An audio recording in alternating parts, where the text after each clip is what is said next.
Train में समय गुजारने के लिए बगल में बैठे बुजुर्ग से नीति ने बात करना शुरू किया।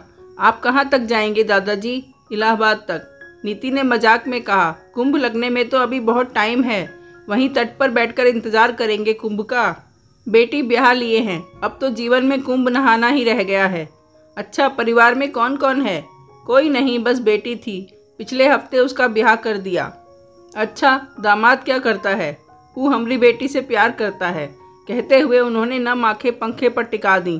थोड़ी देर की चुप्पी के बाद जब नीति ने उनके कंधे पर हाथ रखकर धीरे से कहा, दुख बांटने से कम होता है बाबा, तो आंखों से आंसुओं का सैलाब उमड़ पड़ा उनकी।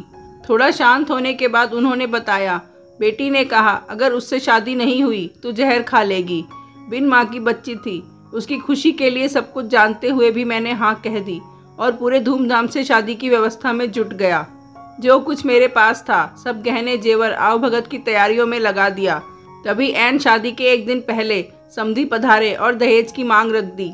जब मैंने मना किया तो बेटी ने कहा, आपके बाद तो सब मेरा ही है, तो क्यों नहीं अभी दे देते। तो हमने घर और जमीन बेचकर नगद की व्यवस्था कर दी। सब कुछ तो उसका ही था। बेवकूफ़ लड़की, आपको मना करना चाहिए था, कह देते आपके मरने के बाद सब बेचकर ले जाए, नीति ने कसमसाते हुए कहा।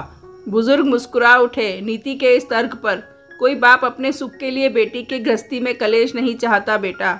हद है, मतलब कि उस लड़की के दिल में आपके लिए जरा भी प्यार नहीं। नहीं, ऐसा नहीं है, विदाई के वक्त बहुत रोई थी। और आप? उन बुजुर्ग ने एक फीकी मुस्कान बिखेरी। हम तो निष्ठुर आदमी हैं।